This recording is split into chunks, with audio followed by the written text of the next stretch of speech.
네, 오늘 참 잘 오셨습니다. 오늘 본문 말씀 중심으로 은혜에 사로잡혀야 흔들리지 않는다. 은혜에 사로잡혀야 흔들리지 않는다라는 제목으로 함께 하나님 말씀을 나누도록 하겠습니다.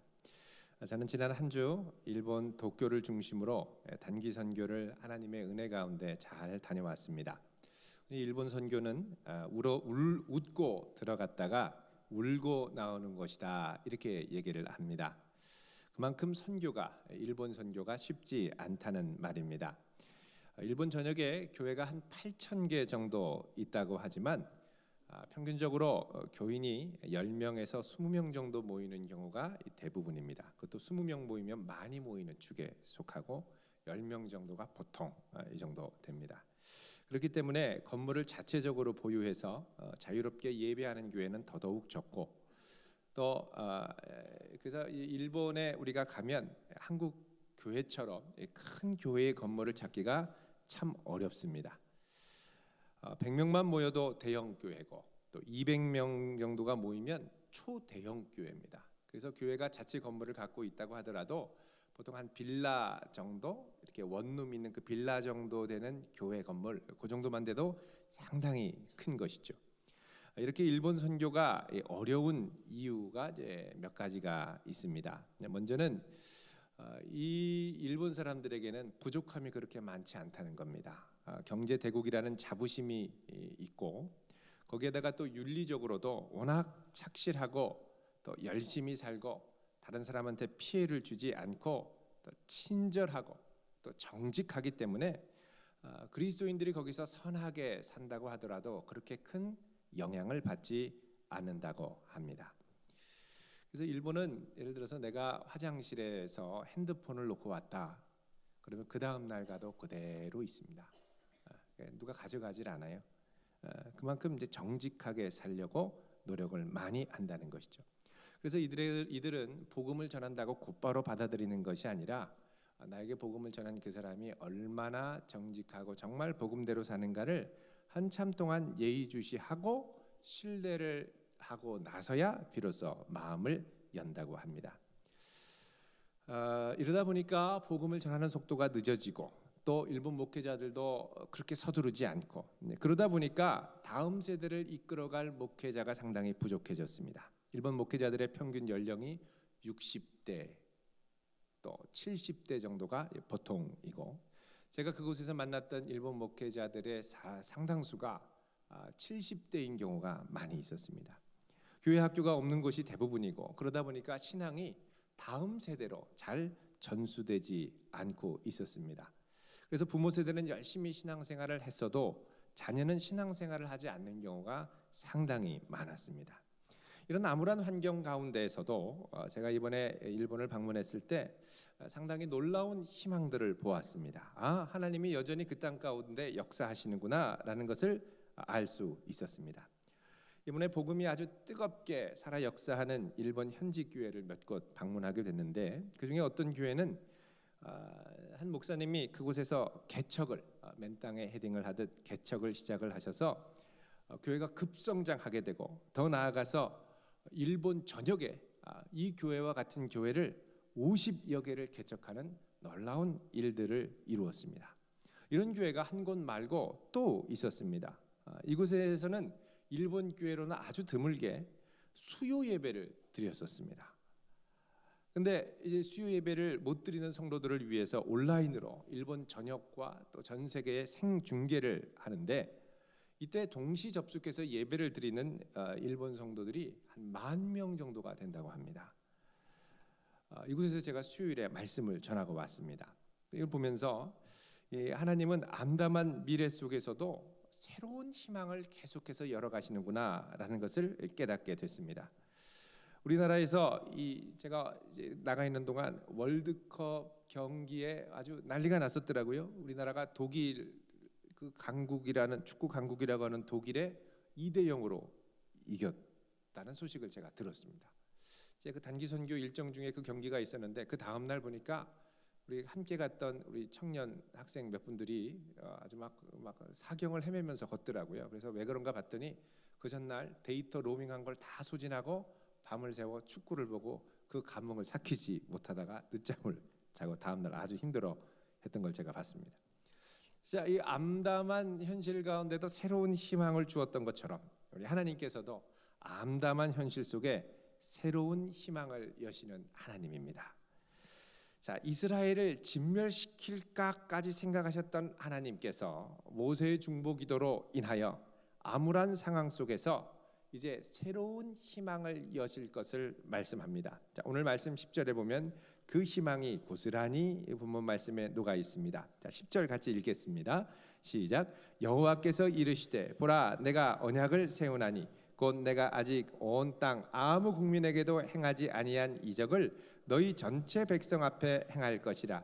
내가 머무는 나라 백성이 다 여호와의 행하심을 보리니 내가 너를 위하여 행할 일이 두려운 것임이니라. 아멘. 자, 여기 보면 하나님께서 언약을 세우시는데, 자, 하나님이 다시 세운다는 겁니다. 이스라엘 백성이 다시 세우는 게 아니라 하나님이 언약을 세우심으로 이스라엘 백성의 새로운 희망이 시작이 되는데, 여기 보면 온 땅 아무 국민에게도 행하지 아니한 이적을 행하신다 그럽니다. 여러분, 여기 보면 하나님의 행하신다라는 표현이 자주 등장합니다. 여기 보면 아무 국민에게도 행하지 아니한 이적을, 하나님의 행하심을 보여주죠. 너희 전체 백성 앞에 행할 것이라. 또 하나님의 행하심을 말합니다. 그 다음 보면 내가 머무는 나라 백성이 다 여호와의 행하심을 보리니, 여기도 하나님의 행하심을 말하지요. 또 내가 너를 위하여 행할 일이 두려운 것임이니라. 자, 지금 하나님의 행하심이 또 등장합니다. 그러니까 하나님이 직접 행하겠다라고 하는 이 희망의 메시지가 4번이나 반복해서 등장을 하고 있는 것입니다.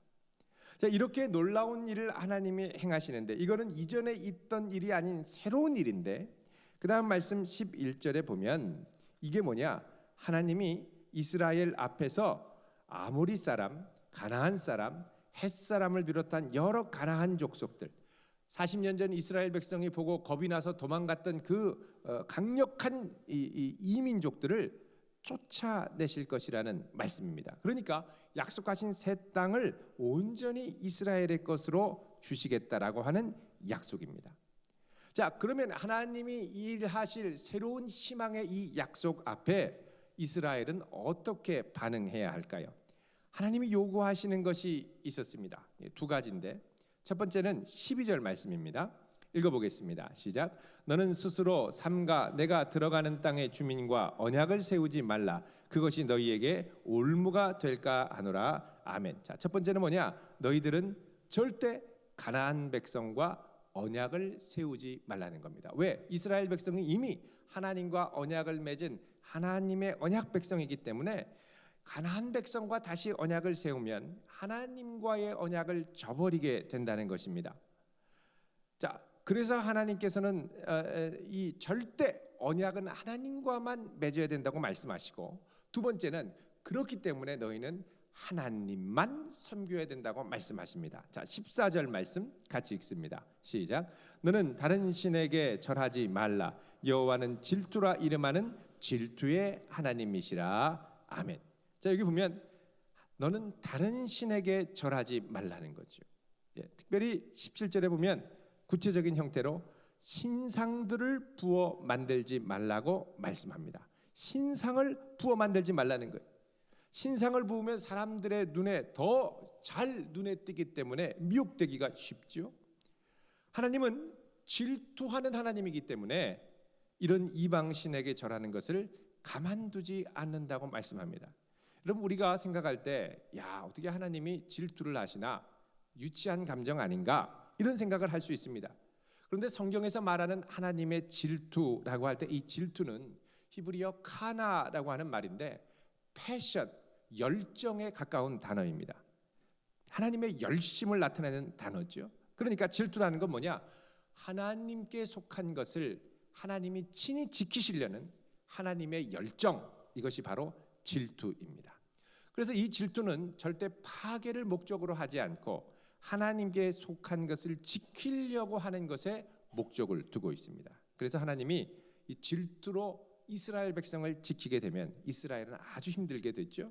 그러니까 하나님께서 질투의 하나님이기 때문에 반드시 이번에는 하나님의 백성들을 하나님이 친히 지키실 것이기 때문에 너는 다른 신에게 절하지 말라라는 겁니다.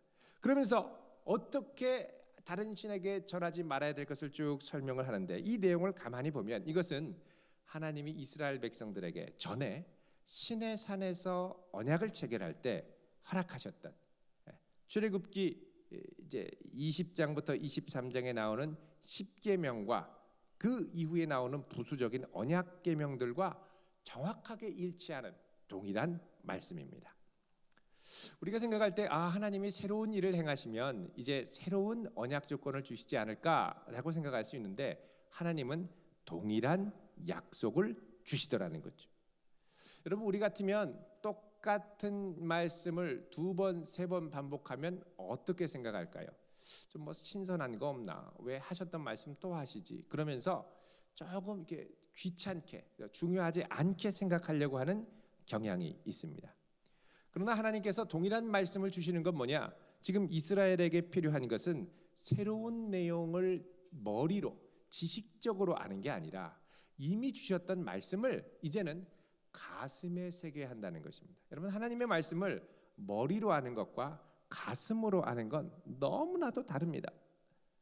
여러분, 그 사람이 이 진리를 머리로 아는가 아니면 가슴으로 아는가를 분별하는 방법이 있습니다. 그건 뭐냐면, 동일한 내용, 동일한 말씀 앞에 머리로 아는 사람은 지루해야 합니다. 지루해. 그리고 했던 내용 또 하네, 이렇게 생각할 수 있다는 거죠. 그런데 머리로 아는 사람은 반복을 지루해하지 않습니다. 반복을 해도 끄떡끄떡하고 또 해도 끄떡끄떡하고. 그러니까 여러분, 우리가 찬양을 할 때 머리로 찬양하는 것과 가슴으로 찬양하는 게 다릅니다. 머리로 찬양하면 한 2-3번 부르면 이제 지루하다, 좀 다른 거 없나, 이렇게 생각을 하는데, 가슴으로 부르면 똑같은 내용을 4번, 5번, 10번을 불러도 질리지가 않습니다. 어떤 분이 중국에 갔다가 화들짝 놀랐다고 그럽니다. 찬양이 100절까지 있어요. 100절까지 똑같은 멜로디로 100절을 하는데, 이걸 어떻게 하는데, 이 사람들 하는 걸 보니까 눈물을 줄줄줄줄 흘리면서 똑같은 멜로디를 100절 하고 한 번 더 이러더라는 거예요.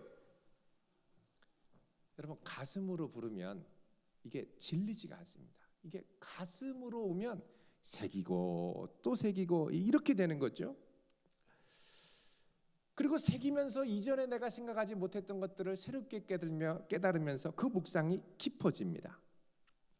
그럼 제가 이번에 일본에 가서 참 지속적으로 반복적으로 가슴에 새긴 것이 하나 있습니다. 뭐 진리라고 하기는 좀 그렇고 교훈이죠. 그건 뭐냐? 줄을 제대로 서고 살아야겠다. 자, 커피숍에 가서 커피를 시키고 이제 주문을 기다리잖아요. 그럼 조금 있다가 종업원이 와서 스미마생 그러면서 옆으로 줄 서라는 거예요. 어떻게 줄 서나 봤더니, 우리는 주문하면 그게 쭉 서는데 벽에 다 붙어서 줄 섭니다. 다른 사람 통행하는데 방해되지 말라고.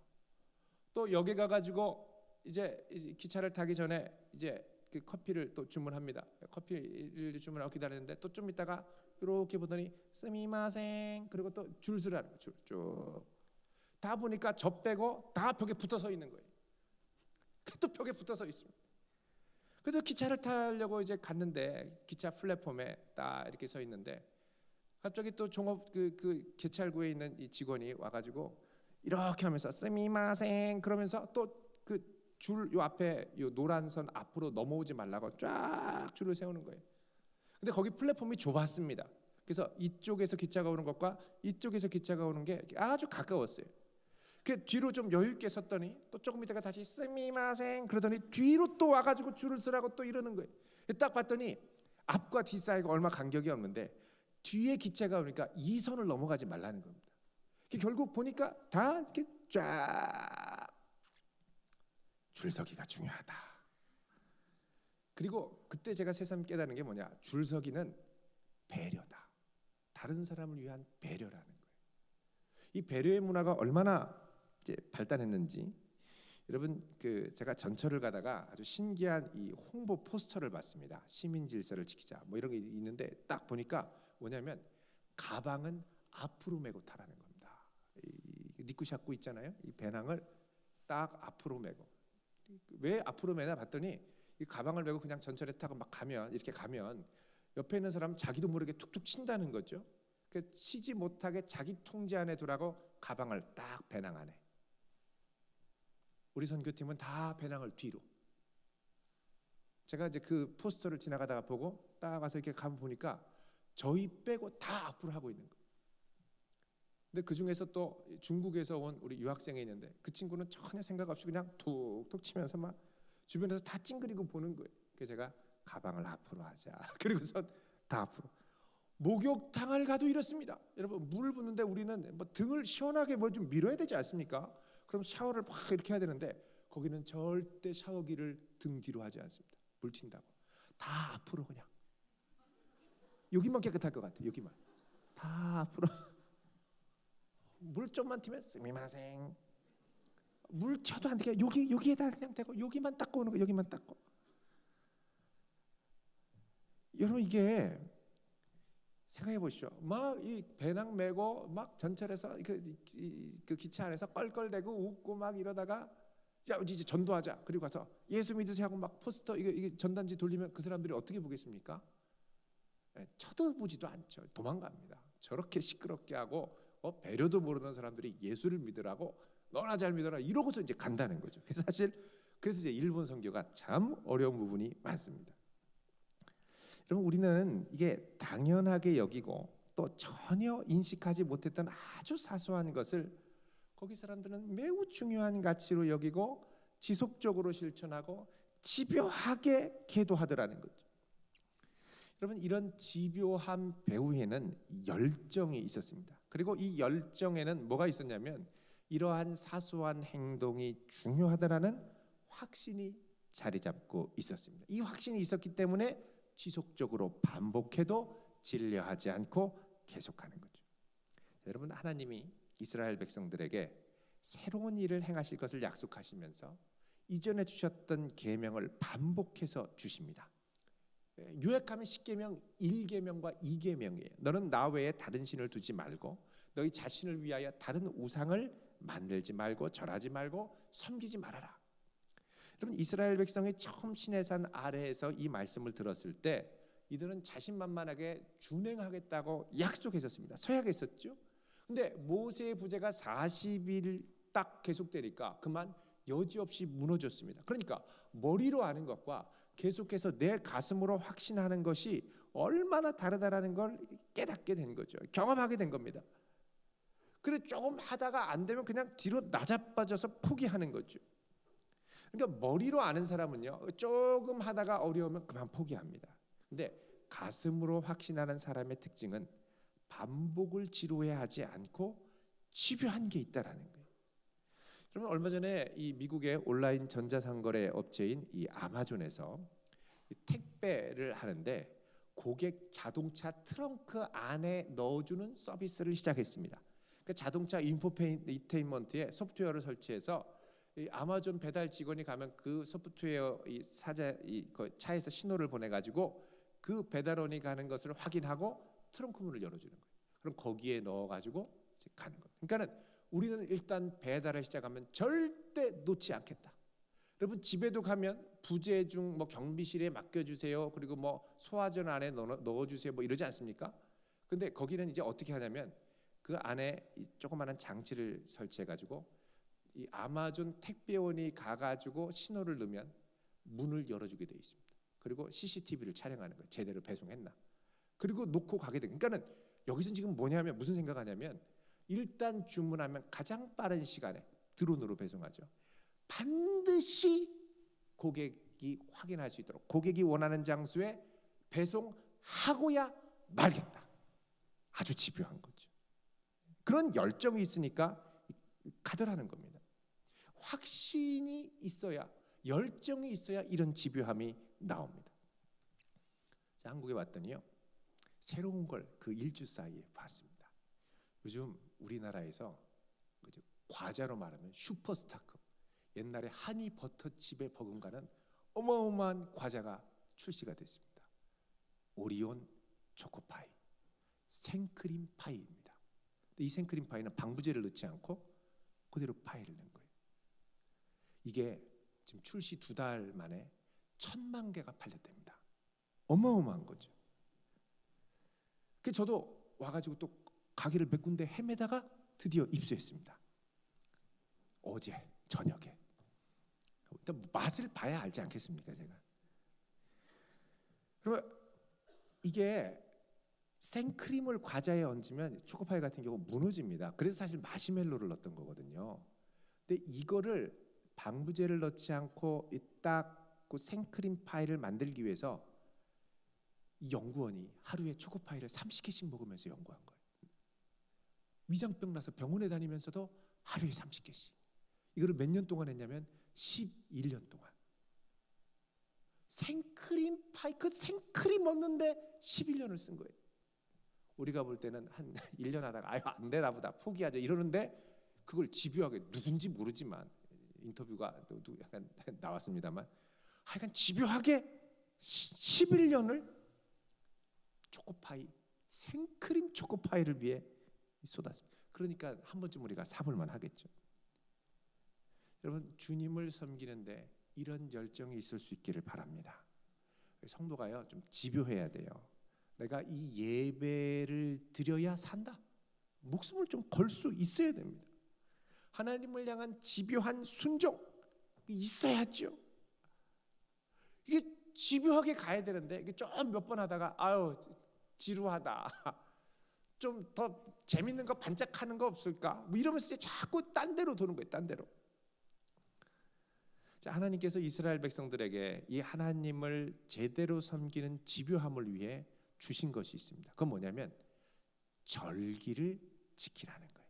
그러니까 잘 섬겨 이게 아니라 이제는 열정을 갖고 집요하게 이 절기를 지킴으로 너의 열정을 또 확신을 표현하라는 겁니다. 자, 그게 18절 말씀입니다. 우리 같이 읽습니다. 시작. 너는 무교절을 지키되 내가 내게 명령한 대로 아비벌 그 절기에 이래 동안 무교병을 먹어라. 이는 내가 아비벌에 애굽에서 나왔음이니라. 아멘. 자, 아비벌은 유대 절기로 하면 1월에 해당합니다. 보통은 3, 4월 정도가 되는데 이때 뭘 지키라 그러냐면 무교절을 지키라 그럽니다. 여러분, 무교절은 7일간 지키는 것이고 그 앞에 첫날 지키는 게 6월절입니다. 그래서 6월절과 무교절은 세트로 묶여 있습니다.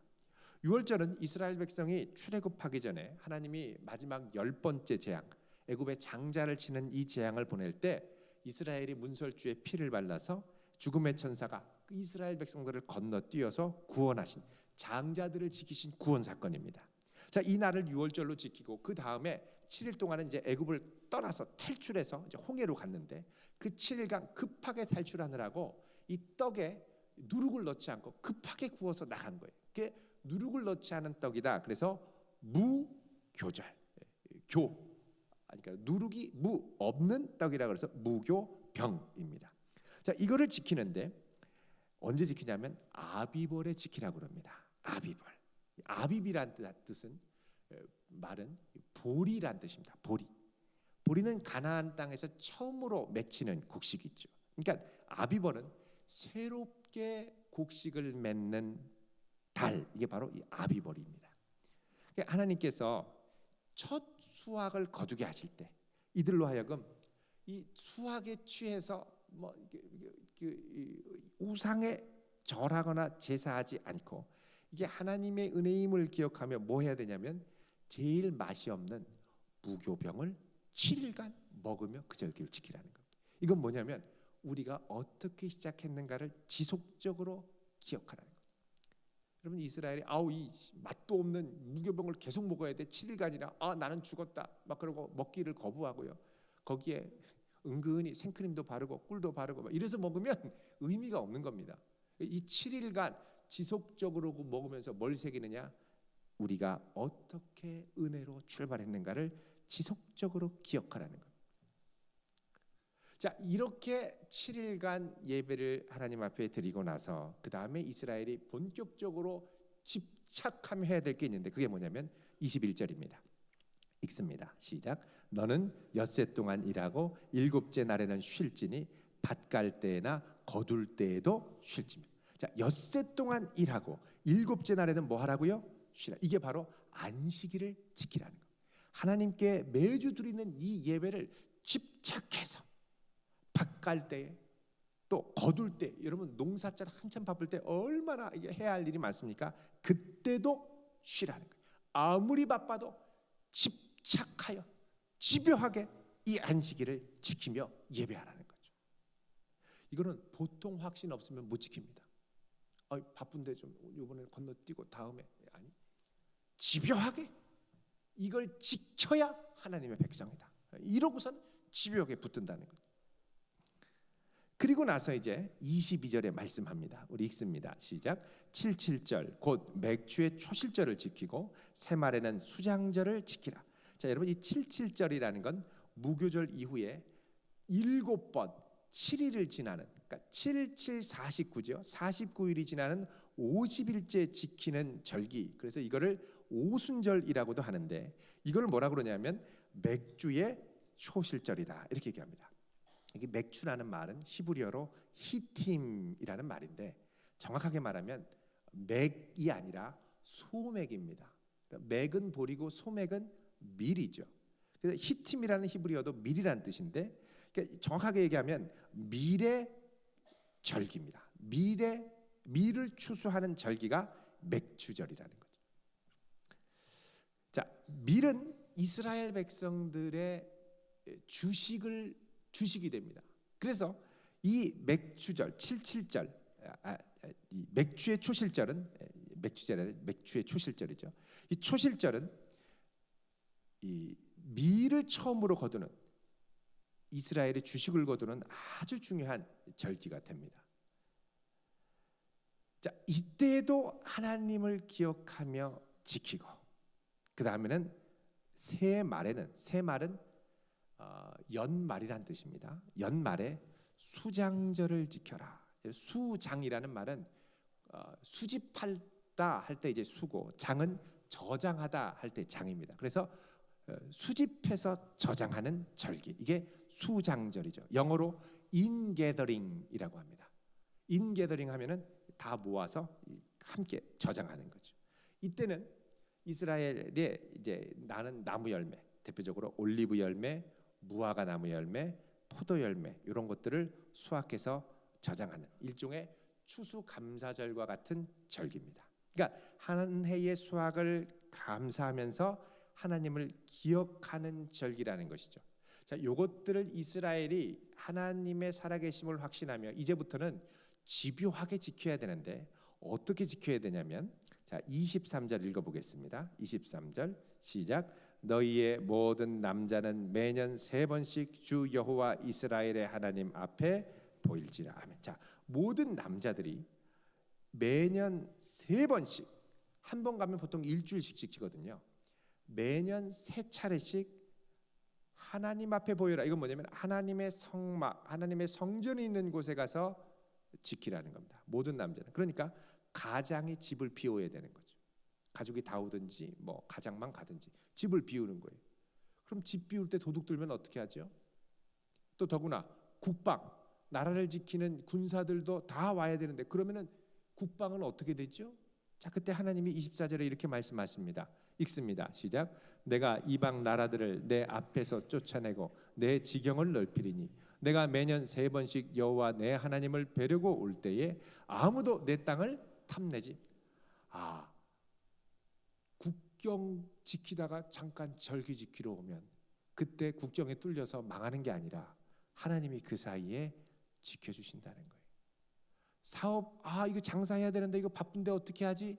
그런데 결단하고 하나님을 예배하러 가면 그 사이에 하나님이 그 소산과 사업을 지켜주신다는 거예요. 이 믿음과 확신이 있을 때 우리는 어떻게 하느냐? 하나님을 향하여 집요해질 수 있다는 겁니다. 여러분, 내 삶에 불안한 부분이 있으면 하나님께 절대 맡기지를 못하고 집요해지기보다 내 삶에 나를 불안하게 하는 것에 집착하기 시작하죠. 여러분, 주의 은혜로 충만할 수 있기를 바랍니다. 우리 안에 하나님을 향한 이 집요함, 열정이 살아있어야 됩니다. 그 열정은 어떻게 나타나느냐? 하나님을 향한 나의 순종이 얼마나 집요한가, 그리고 하나님을 향한 나의 순종이 집요하다라는 건 하나님의 말씀과 계명을 머리로 하는 게 아니라 가슴으로 새긴 사람이라는 것을 보여주는 것입니다. 여러분, 이거는 우리가 하나님의 은혜 안에 사로잡혀서 식지 않는 열정을 붙들 때에 가능해집니다. 여러분, 우리가 많이 흔들리고 우선순위에 있어서 자꾸 흔들리는 이유가 무엇입니까? 머리로는 알지만 확신에 들지 않아서 그렇습니다. 하나님이 우리에게 요구하시는 것은 새로운 지식이 아닙니다. 하나님이 이미 주신 말씀에 대한 불붙는 확신, 집요한 순종. 여러분, 하나님을 향하여 이런 집요한 순종과 열정이 회복될 수 있기를 주님의 이름으로 축원드립니다. 기도하겠습니다. 우리